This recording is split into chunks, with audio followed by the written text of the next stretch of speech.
family. We are back with another week for the home buying process. I hope that you were able to watch step 1 last week, which was getting pre-qualified / approval to see if you were able to buy a home at this time and for how much. Today's video is after you were approved.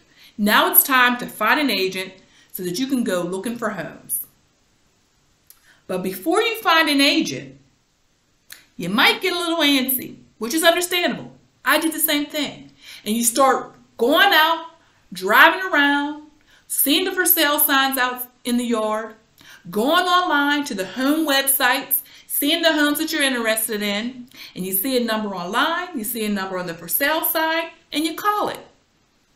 It's usually going to be the seller's agent who answers that phone. Today's video is going to use this situation to help you as a buyer through the home buying process. So let's start to talk about step 2, which is to make you aware of the consumer notice, which is a form that is required by the state of Pennsylvania, where I reside. The consumer notice is not a contract.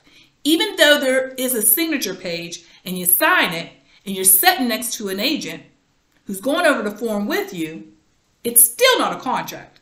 There is no business relationship between you and the agent. The agent is not representing you.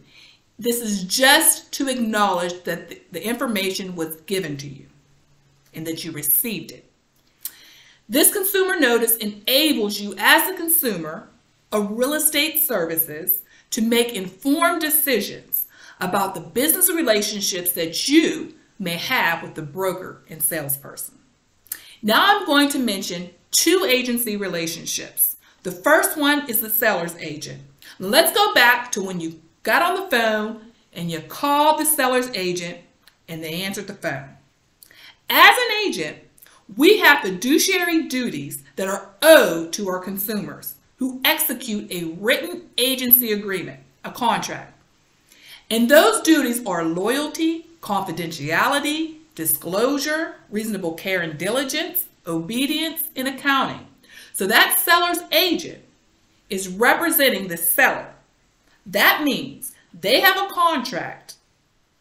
That seller's agent owes those fiduciary duties to that seller, and they are looking out for that seller's best interest.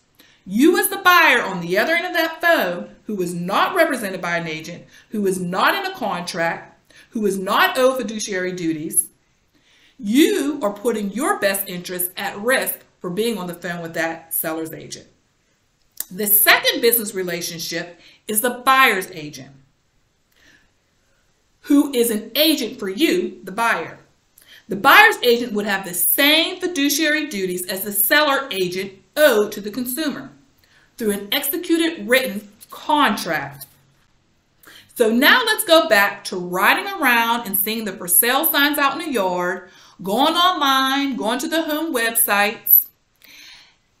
And now that we have an agent, now that we signed a contract with our agent and understand the consumer notice, now you see those numbers, you write those numbers down and you give them to your agent. And your agent, who has your best interest in mind, will contact the seller's agent. I just wanted to share a little bit about the consumer notice so that you can be informed, because buying a home is a big deal. And we want to make sure we make the right decisions and have all the information. So stay tuned next week for what to do if you are not approved. Please subscribe, like, and hit the bell to be notified of new videos. See you later, family.